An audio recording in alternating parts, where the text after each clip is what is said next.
Good afternoon students. अब mammal का मैं लास्ट वीडियो दे रहा हूँ। अगर और कुछ डाटा ऐड करने होंगे मेरे को तो मैं पेज पे लिख के फोटो खींच के भेज दूंगा आपके व्हाट्सएप ग्रुप पे। जो ये लास्ट वीडियो है मैमल का जो है, इसमें छोटे छोटे डाटा है वो करा रहा हूँ। जो है चीता, चीता की स्पीड कितनी है, कितनी तेज दौड़ता है, हम बोलेंगे 120 किलोमीटर पर आवर। ऑस्ट्रिच दौड़ता है 60 किलोमीटर पर आवर। ऑस्ट्रिच से डबल स्पीड है चीता की। चीता जो होता है दुनिया से खत्म हो चुका है, फास्टेस्ट मैमल है। फास्टेस्ट मैमल चीता इस दुनिया से खत्म हो चुका है। दुनिया में सबसे तेज दौड़ने वाला मैमल था जो चीता, 120 किलोमीटर पर आवर के हिसाब से दौड़ता था। और चीता का साइंटिफिक नेम यहां लिख रहा हूं मैं, जो एसिनोनिक्स। चीता का साइंटिफिक नेम एसिनोनिक्स है। इसकी स्पीड फास्टेस्ट स्पीड है, दुनिया की सबसे तेज दौड़ने वाला मैमल में फास्टेस्ट है। तो इसको मैं हटा देता हूं। जो है इधर चीता के बारे में था। हाथी के दांत जो बाहर निकल गए तो उसको टस्क कहा था। जो टस्क एलिफेंट में भी थे, टस्क एलिफेंट में भी थे, वालरस में भी थे, और टस्क मैनाटी में भी है। मैनाटी को बोलते हैं सी काउ। सी के एनिमल ज्यादातर कार्निवोरस होते हैं, लेकिन मराठी को काऊ बोल रहे हैं। काऊ तो हार्बिवोरस होती है, तो मराठी या सी काऊ हार्बिवोरस होता है। और उसके मेल में टस्क होता है, फीमेल में टस्क नहीं होता है। वालरस में तो और एलिफेंट में तो मेल फीमेल दोनों में टस्क होते हैं, लेकिन मराठी में मेल में टस्क होते हैं, फीमेल में टस्क नहीं होते। ठीक है, ये हो गया। ये छोटे छोटे डाटा है, कुछ छूट ना जाए, वो डाटा निकाल रहा हूं मुझे। हमने किन को कहा था आर्टियोडक्टाइला, जिनमें उंगलियों का नंबर इवन हो, 2, 4, 6 ऐसे उंगलियां, उनको आर्टियोडक्टाइला बोलते हैं। डिजिट का नंबर 2, 4, 6 ऐसे हो। तो आर्टियोडक्टाइला में गाय, भैंस, भेड़, बकरी ये आते थे, और वो हर्बिवोरस होते हैं। आर्टियोडक्टाइला में गाय, भैंस, भेड़, बकरी आते थे। पता ही है, गाय भैंस पशु को घास वगैरह तुम डालते हो, खेत में से लेके आते हो घास वगैरह, हर्बिवोरस होते हैं। मांस थोड़ी रखते हैं गाय भैंस के आगे। तो गाय, भैंस, भेड़, बकरी, कैमल, ये सब आर्टियोडक्टाइला में आते हैं, सब हर्बिवोरस।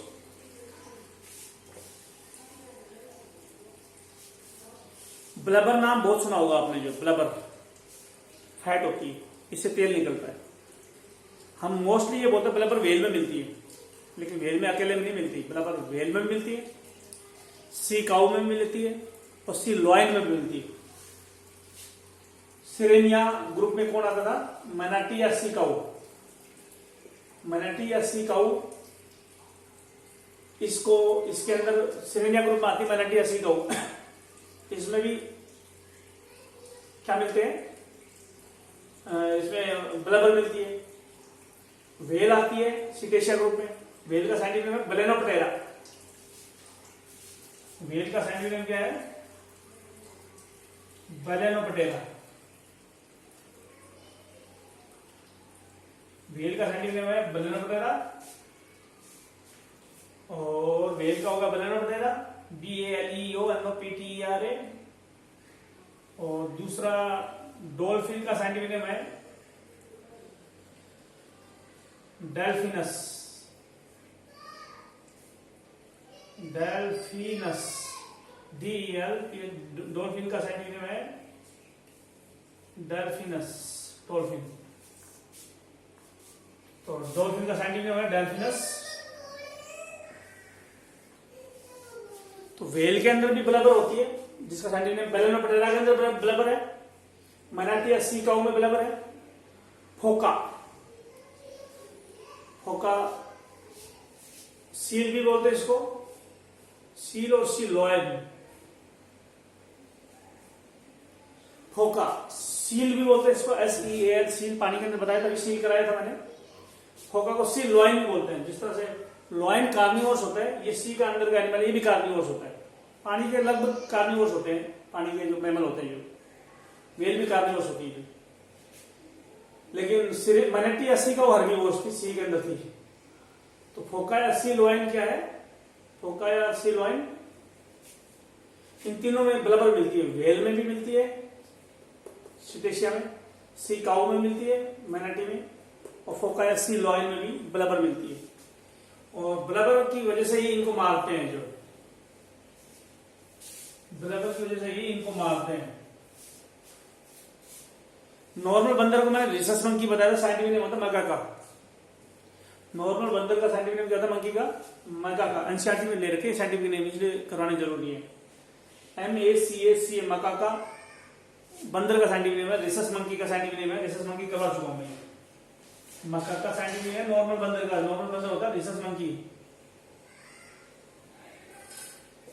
नॉर्मल बंदर का साइंटिफिक नेम है रिसस मंकी, इसको मकाका बोलते हैं।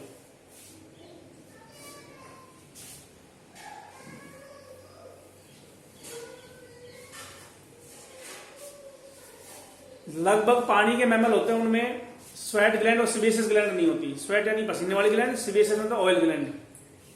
तो व्हेल और डॉल्फिन में स्वेट ग्लैंड या सिबेसियस ग्लैंड नहीं होती है। व्हेल में पसीना नहीं आता है। व्हेल के अंदर और डॉल्फिन के अंदर स्वेट या पसीने वाली ग्लैंड नहीं होती, ऑयल ग्लैंड में नहीं होती। राजस्थान का स्टेट एनिमल कौन सा है? कैमल। कैमल है, जिसका साइंटिफिक नेम कैमलस है। Camel scientific name Camelus, state animal of Rajasthan.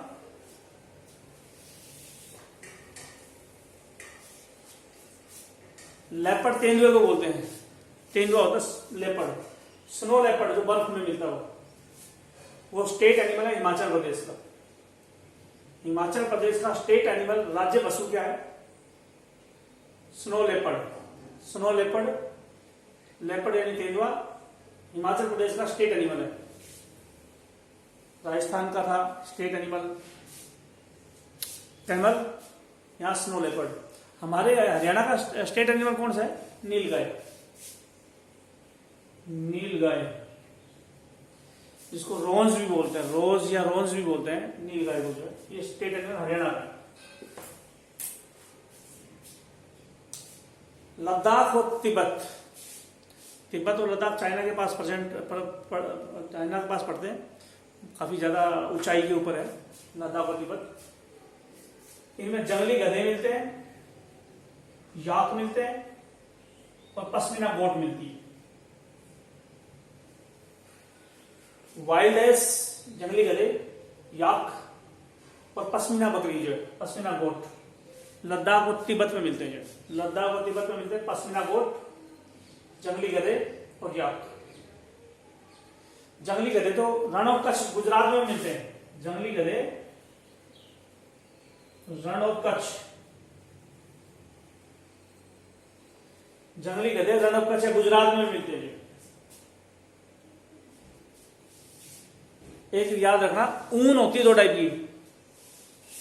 एक होती है पश्मीना ऊन, पश्मीना ऊन। एक होती है अंगूरा ऊन। बहुत फेमस टाइप की ऊल या ऊन है, फेमस टाइप की ऊन है ये, पश्मीना और अंगूरा। अंगूरा ऊन मिलती है अंगूरा रैबिट से,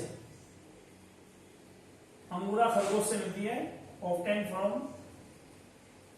अंगूरा रैबिट। एक खरगोश होता है अंगूरा रैबिट, उससे निकलती है अंगूरा ऊन। और पश्मीना ऊन कहां से किससे मिलती है? बकरी से मिलती है, पश्मीना गोट से। जो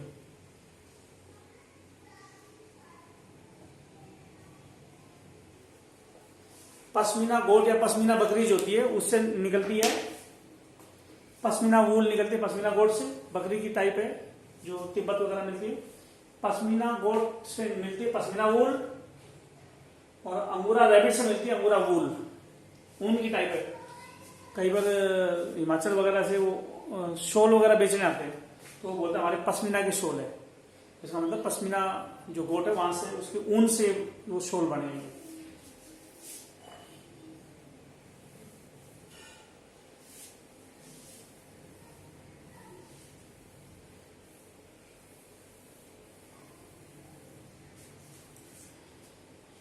इस धरती पे मैमल कौन से टाइम में आए थे?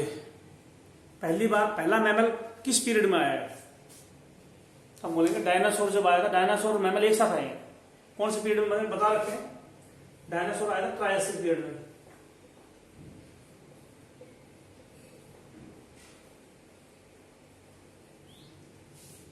डायनासोर और मैमल्स दोनों ट्रायसिक पीरियड में आए हैं। ट्रायसिक पीरियड में मैमल भी आया, डायनासोर भी आया ट्रायसिक पीरियड में।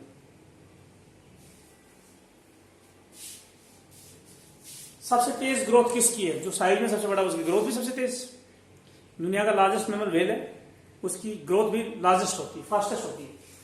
फास्टेस्ट ग्रोथ होती है व्हेल की, सबसे तेज ग्रोथ होती है व्हेल की। क्या कोई ऐसा मैमल है जिसमें मुंह में पानी नहीं आता, सलाइवा नहीं आता? तो बोले व्हेल और सी काऊ।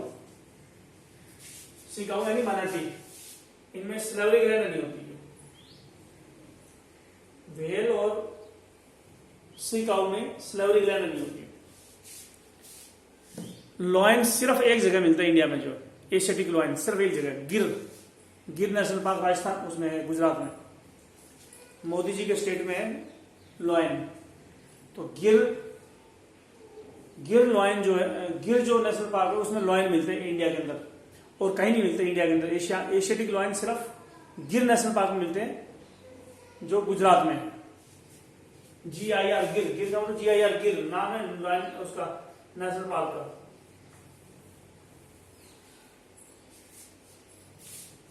सबसे धीरे कौन दौड़ता है? सबसे धीरे कौन दौड़ता है? तो स्लोवेस्ट मैमल है थ्री टोड स्लोथ, 3 उंगलियों वाला sloth, three toed sloth slowest mammal है। जो three toed sloth slowest mammal है। दुनिया का सबसे धीरे मैमल कौन सा है? Three toed sloth.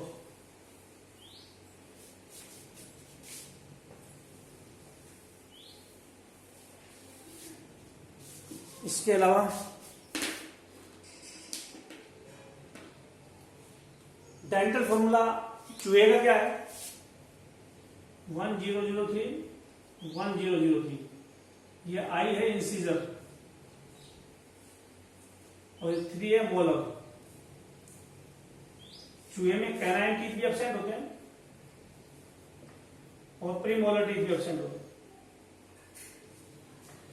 चूहे में कैनाइन और प्रीमोलर दांत नहीं होते हैं, इंसीजर और मोलर होते हैं। कितने दांत हो गए? 314 448 2 से मल्टीप्लाई करो 16, 314 2 से मल्टीप्लाई करो 16 टीथ होते हैं।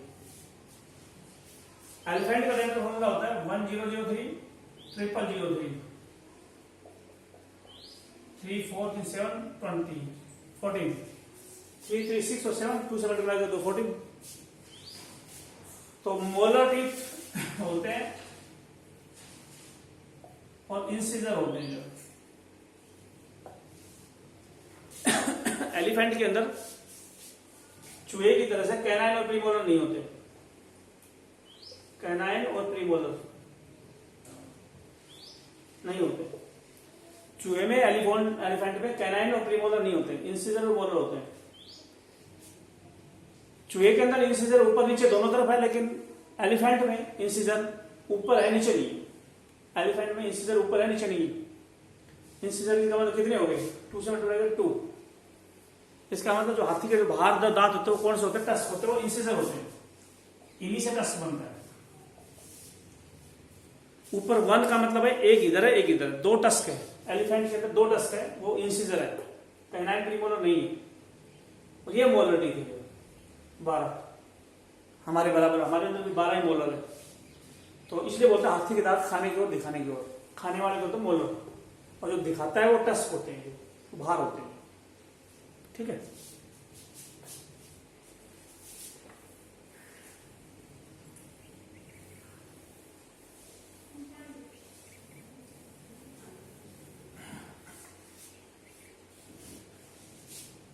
काऊ की अगर बात करें, साइंटिफिक नेम है बोस इंडिकस।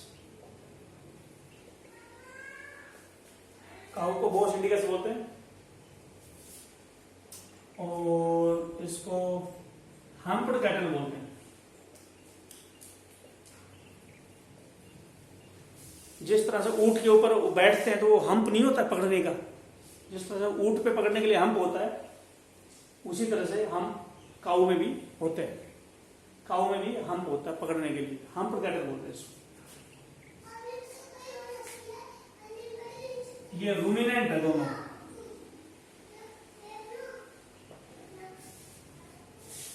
मान लो कभी का अगर तुम्हारे में से कोई गांव से हो, गाय को तुम पानी पिलाने के लेके गए जो, बीच में खेत पड़ गया जो, और वो गाय खेत में घुस गई जो, और फसल खाने लग गई जो, तुम देखना फसल को चबाएगी नहीं काऊ, उसको जल्दी जल्दी जल्दी जल्दी खा जाएगी जो, और फिर घर पे आ जाएगी, और घर पे आके देखना वो मुंह को हिला रही होती है। तुम बोले कुछ खा भी नहीं रही फिर भी मुंह को हिला रही है, पता है क्या कर रही हो? जो खाना खेत में खाया था वो स्टमक में डाल लिया था, उस स्टमक के खाने को वापस निकाल के दोबारा खा रही है। एक बार खाना खाया तो वो स्टमक में चला गया, फिर आराम से बैठकर स्टमक के खाने को निकाल के खा रही है। स्टमक का खाना वापस निकाल के खाने को क्या बोलते हैं? रूमिनेशन।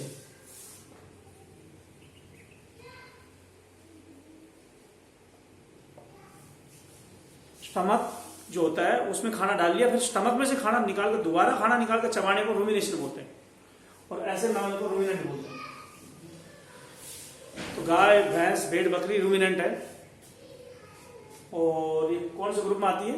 आर्टियोडक्टाइला ग्रुप में बताया मैंने, हार्बीवोर्स ग्रुप है आर्टियोडक्टाइला, उसमें आती है, करवा चुका हूं मैं ये। और रूमिनेंट का स्टमक कंपाउंड स्टमक होता है।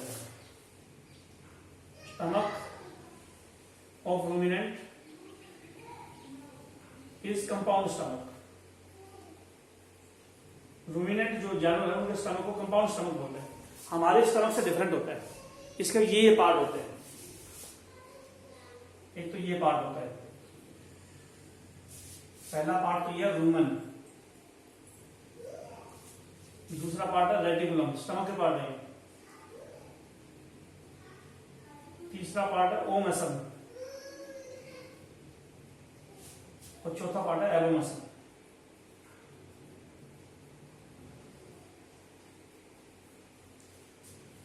स्टमक, कंपाउंड स्टमक के 4 पार्ट होते हैं, रूमन, रेटिकुलम, ओमसम, एबोमसम।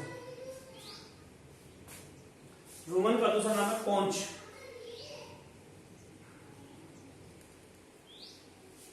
रेटिकुलम का दूसरा नाम है हनीकॉम्ब,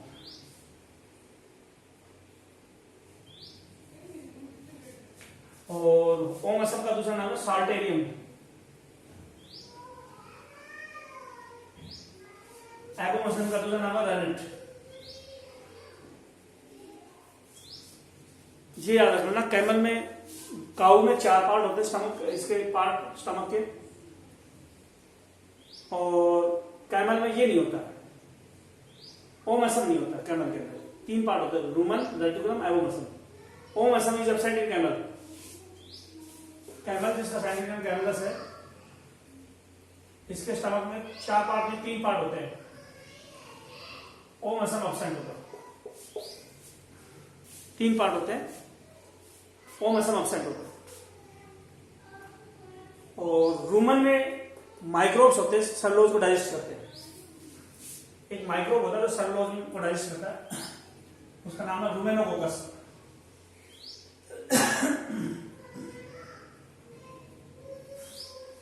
राउंडेड बैक्टीरिया कोकस बैक्टीरिया बोलते हैं, गोल्ड बैक्टीरिया कोकस बैक्टीरिया बोलते हैं। रूमन में मिलेगा तो बोलेंगे रूमेनोकोकस, गोल्ड बैक्टीरिया कोकस बोलेंगे, रूमन में मिलेगा तो रूमेनोकोकस। रूमेनोकोकस बैक्टीरिया होता है इसमें जो सेलुलोज को डाइजेस्ट करता है। तो सेलुलोज का डाइजेशन माइक्रोबियल डाइजेशन है, सेलुलोज का डाइजेशन माइक्रोबियल डाइजेशन है।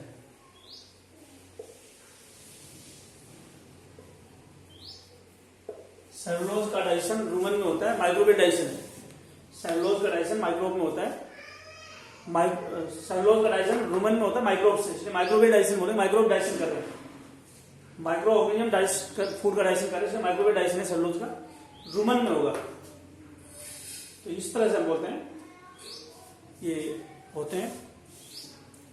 और आपको छोटे मोटे डाटा बच गए होंगे, कोऑर्डिनेट में छोटे मोटे डाटा बच गए होंगे, वो मैं पेज पर लिख के व्हाट्सएप ग्रुप पे फोटो खींच के डाल दूंगा जो, क्योंकि लगभग मैंने कोऑर्डिनेट ले लिया है। और जो एक्स्ट्रा मेरे को कुछ करवाना होगा मैं पेज पे लिख के फोटो खींच के व्हाट्सएप ग्रुप पे डाल दूंगा जो, मैं कोऑर्डिनेट को यही रोक रहा हूँ जो।